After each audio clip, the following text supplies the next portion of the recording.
Welcome everyone. So first of all just tell me one thing, क्या मेरी तरह आप भी चाहते हो कि आप एक अट्रैक्टिव और अच्छी पर्सनालिटी कैरी करो? Yes, okay. सो हम सब चाहते हैं जनरली कि हम एक अच्छी और अट्रैक्टिव पर्सनालिटी कैरी करें।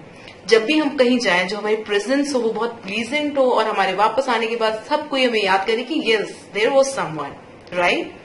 Okay, so today I will be sharing 10 points about how you can improve your personality.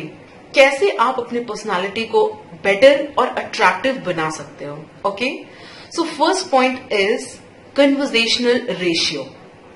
जब भी हम किसी से बात करें तो हमारा जो कन्वर्सेशनल रेशियो है हमारे बोलने का और वो सुनने का क्या होना चाहिए। So it should always be 75:25, means 75% of listening and 25% of speaking. हम जब भी किसी कन्वर्सेशन में हैं तो 75% ऑफ द टाइम हमें उनकी बात को सुनना है जो वो हमसे कह रहे हैं, और सुन के उनको रिस्पॉन्ड भी करना है। ओ यस, ओके, ओ ऑल राइट, ओ वंडरफुल। तो ऐसे करके जैसे भी उन कन्वर्सेशन, ओ वेरी सैड, मतलब जैसा भी उनका कन्वर्सेशन है आपको सुनना है और सुन के उनको रिस्पॉन्ड करना है for 75% of the time. And for rest 25% आपको बोलना है। मीन्स सामने वाला जो भी आपसे कन्वर्सेशन कर रहा है, जिस भी टॉपिक पे बात कर रहा है, तो आपको उसको रिस्पॉन्ड करना है। ओके, मतलब ऐसा नहीं होना चाहिए कि सामने वाला अगर बोल रहा है तो वो सिर्फ बोल रहा है और आप जो है बस सुन रहे हो तो सिर्फ सुन रहे हो। नहीं, this is also not called as a very good personality. अगर कोई कुछ बोल रहा है तो आपको उसको रिस्पॉन्ड करना है। ये नहीं कि अगर आपको उसकी बातें सुनना है तो सुनने का मतलब सिर्फ सुन ही रहे हो और आप बिल्कुल कुछ बोल नहीं रहे हो। No. Point number 2, me too. Actually जो हमारी ह्यूमन टेंडेंसी है ना, हमारे अंदर मी टू बहुत ज्यादा होता है। मी टू का क्या मतलब हुआ कि अगर कोई हमसे कुछ कह रहा है तो हम कहते हैं कि ओ यस, वहां तो मैं भी गई थी, हाँ वो बहुत अच्छी जगह है। ओ यस, ये तो हमारे साथ भी हुआ था, it happened to me also, अरे हाँ ये तो मेरे साथ भी हो रखा है। या फिर अगर किसी ने कुछ बताया, यस मेरे पास भी है, ये चीज मेरे पास भी है। मतलब कोई भी ऐसी बात जब कोई आपको बता रहा है अपनी प्रॉब्लम या अपनी कुछ अच्छी चीज शेयर कर रहा है, वो कहीं से घूम के आया है या कुछ उसने शॉप किया वो आपको बता रहा है, तो यस मेरे पास ये ऑलरेडी है। या फिर हाँ वहां तो मैं भी गया हूं और आप अपनी स्टोरी बताने लगो। नो, हम जो हमारी ह्यूमन टेंडेंसी है कि हमारे अंदर मीटू बहुत ज्यादा होता है, उससे हमें कंट्रोल करके रखना है और मीटू हमें नहीं शो करना है। अगर कोई बता रहा है तो let them tell their stories, जो भी वो स्टोरी बता रहे हैं फिर सुन लो।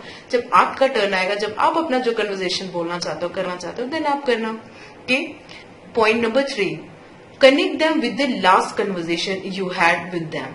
राइट, जैसे कि किसी से भी आप मिल रहे हो, पहले भी आप उससे मिल रखे होगे डेफिनेटली, तो लास्ट टाइम जो भी आपसे उनकी बात हो रखी है, अगर आपको याद है कि लास्ट टाइम हमने क्या बात की थी, क्या कन्वर्सेशन हुआ था। फॉर एग्जाम्पल, अगर लास्ट टाइम आप जब मिले थे और सामने वाले ने बोला था कि वो पेपर के लिए जा रहे हैं, अब उससे उसके कुछ पेपर्स पढ़ने वाले हैं, तो आपने उससे पूछ दिया how was your paper, how is the result, है ना। या फिर अगर उसने बताया कि my father is not well, last time ऐसा कुछ उसने आपको बता रखा है, तो आप जब नेक्स्ट टाइम उससे मिलो तो connect with the last conversation. Oh how is your father now, ऐसे जो भी कन्वर्सेशन हो रखी होगी वो डिपेंड करेगा। तो always try to initiate the conversation with connecting the conversation with the last conversation you had with them. Okay, point number 4, ice breaker jokes. अब आइस ब्रेकर जोक्स क्या है? जैसे अगर हम किसी के साथ कन्वर्सेशन में हैं और हम बहुत ज्यादा सीरियस हैं, वो बोल रहा है हम सुन रहे हैं, हम बोल रहे हैं वो सुन रहा है, तो ये कन्वर्सेशन बहुत बोरिंग होता है और इंटरेस्टिंग बिल्कुल भी नहीं होता। सामने वाला नेक्स्ट टाइम आपसे कन्वर्सेशन के लिए इंटरेस्टेड नहीं होगा। तो always try to put some humour. जब आप किसी से बात करो तो कुछ ह्यूमर्स पुट करो, कुछ आप जोक्स क्रैक करो, कोई भी ऐसी बात करो जिससे जो सिचुएशन है वो थोड़ा सा लाइट हो, जो मूड है वो थोड़ा सा लाइट हो, और जरा से एक दोनों आपके भी चेहरे पे और जो भी आपकी कंपनी है उनके भी चेहरे पे स्माइल आए। तो always try to have a kind of ice breaker jokes in middle of the conversation, और आप कोई भी ह्यूमर आप बीच में क्रिएट कर सकते हो, जैसे भी just for a laughter, just for a smile. Okay, point number 5, name card. मतलब कि आप किसी से भी जब कन्वर्सेशन में हो, जब आप बात कर रहे हो, एक लोग हैं या 2-3 लोग हैं जिनके साथ भी आप कन्वर्सेशन में हो, always try to take their name again and again, है ना। जब भी आप बात करो तो जैसे अगर किसी से बात करो, उनका नाम रोहन है, ओके रोहन लास्ट टाइम ये हुआ था, या ओके रोहन आपने बताया था कि आपको कहीं घूमने जाना है, तो क्या हुआ आपके प्लान का, या जो भी आप कन्वर्सेशन करें उनका जो नाम रोहन है वो आप बार बार लेने की कोशिश करो। ऐसा नहीं कि आप हर लाइन में आप हाय रोहन, रोहन रोहन, दिस रोहन, दैट रोहन करो, नो। बट यस, जहां पे आप यूज कर सकते हो उनका नाम वहां पे आपको यूज करना चाहिए। इससे क्या होता है कि सामने वाले को ज्यादा फ्रेंडली फील होता है और ज्यादा कनेक्टेड फील होता है अपना नाम बार बार सुन के, या फिर जब आप उनको बोलते हो उनके नाम से तो उनको लगता है कि यस हम आप मतलब वो आपसे एक तरीके से कनेक्ट होते हैं और कंफर्टेबल फील करते हैं प्लस कनेक्टेड फील करते हैं। Point number 6, interest. इंटरेस्ट मतलब कि सामने वाला का क्या इंटरेस्ट है। आप अगर कोई स्टोरी उनको बता रहे हो या किसी भी टॉपिक में बात कर रहे हो तो ऑलवेज कीप इन माइंड कि सामने वाला उस टॉपिक में इंटरेस्टेड है भी या नहीं। फॉर एग्जाम्पल आपको पॉलिटिक्स में बहुत ज्यादा इंटरेस्ट है, लेकिन जो सामने वाला है जिसके साथ आप बात कर रहे हो उसको पॉलिटिक्स में कोई इंटरेस्ट नहीं है, लेकिन आप जो टॉपिक बोल रहे हो जिस मुद्दे पे आप बात कर रहे हो it is all about politics and politics, तो वो बंदा कभी भी आपसे कन्वर्सेशन के लिए इंटरेस्टेड नहीं होगा और वो उस टाइम भी जो कन्वर्सेशन कर रहा होगा वो आपको सुन बिल्कुल भी नहीं रहा होगा। हो सकता है फॉर्मली वो आपके साथ बैठा हो ताकि आपको बुरा ना लगे, ताकि क्योंकि वो आप उसके साथ में हो, राइट। तो this also do not reflect a very good personality. आपको हमेशा इंटरेस्ट का ध्यान रखना है कि जिस बात को आप कर रहे हो उसमें सामने वाले का इंटरेस्ट आ रहा है या नहीं, सामने वाले का इंटरेस्ट है या नहीं। Point number 7, art of saying no. It is very obvious, अगर आप किसी के साथ कनेक्टेड हो वो आपसे कुछ ना कुछ कहेंगे, आप भी उनसे कुछ रिक्वेस्ट करते हो, तो अगर आपसे कोई कुछ कहता है और आपको उसको नो बोलना है, मना करना उस चीज के लिए, तो आप डायरेक्टली ये नहीं बोलोगे कि no I will not do this. इसके कई तरीके हैं, वो आपके अंदर होना चाहिए कि आपको किसी भी बात के लिए नो कैसे करना है, सामने वाले को मना कैसे करना है। फॉर एग्जाम्पल अगर आपको कोई इन्वाइट करता है कि hey Rohan please come to my place today in the evening for dinner, जो भी चीज किसी भी चीज के लिए आपको इन्वाइट करता है, please come to my place for a birthday party, तो आप वहां नहीं जाना चाहते हो तो आप ये नहीं कहोगे directly no I will not come there, definitely no. आप क्या कह सकते हो, I am really sorry but I have another plan, या आप कह सकते हो I will definitely try but I am not promising. Okay, तो इस तरीके से कई सारे कन्वर्सेशंस हो सकते हैं, वो अलग अलग कन्वर्सेशन होंगे, उनको आपको मना कैसे करना है वो भी अलग अलग तरीके होंगे।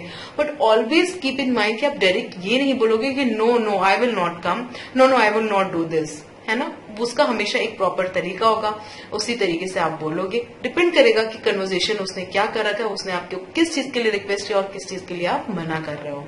Appreciate others. जैसे अगर कोई कुछ कह रहा है, आपको कुछ बता रहा है, तो उसके लिए उसको अप्रिशिएट करो। अगर कोई अच्छी बात बता रहा है कि यस मेरे एग्जाम्स थे, मैंने तैयारी की और मेरे इतने मार्क्स आए, तो आपको ये नहीं सोचना वो इसके इतने मार्क्स आए मेरे तो इतने आए ही नहीं। No, always try to appreciate others. कोई आपको अगर बता रहा है कि मैं आर्ट एंड क्राफ्ट में बहुत अच्छा हूँ, मेरा आर्ट एंड क्राफ्ट अच्छा है, मैंने आज क्राफ्ट बनाया और ये बनाया, तो आपने सोचा अरे इसने बनाया मैंने थोड़ी बनाया। नो, आप अप्रिशिएट करो, अच्छा आज आपने ये क्राफ्ट बनाया, फोटो दिखाओ, या फिर जैसे भी आप उनको एक तरीके से अप्रिशिएट करो कि okay this is very great good. मतलब कि किसी भी चीज के लिए it is not all about art and craft, कोई भी चीज अगर वो आपको बता रहा है तो always try to appreciate them. Point number 9, playing my own favourite. अब प्लेइंग माई ओन फेवरेट क्या होता है, मैं हिंदी में आपको बताती हूँ। बहुत कॉमनली हम यूज करते हैं मुंह मियां मिट्ठू, तो हमें मुंह मियां मिट्ठू नहीं बनना है। हमें खुद को बहुत ज्यादा हाईलाइट या खुद को बहुत ज्यादा अच्छा नहीं शो करना है। अगर हम कुछ अच्छा कर रहे हैं तो वो डेफिनेटली उसको पता चल जाता है हमारे काम से, हमारी पर्सनालिटी से या हमारी चीजों से। हमें कहने की जरूरत नहीं कि this I am doing good और that I am doing excellent. No, definitely not. कहोगे तो उससे कुछ नहीं होगा, आप करो, आपके काम से उसको डेफिनेटली पता चल जाएगा कि yes you are doing something really good. Point number 10, stop proving others wrong.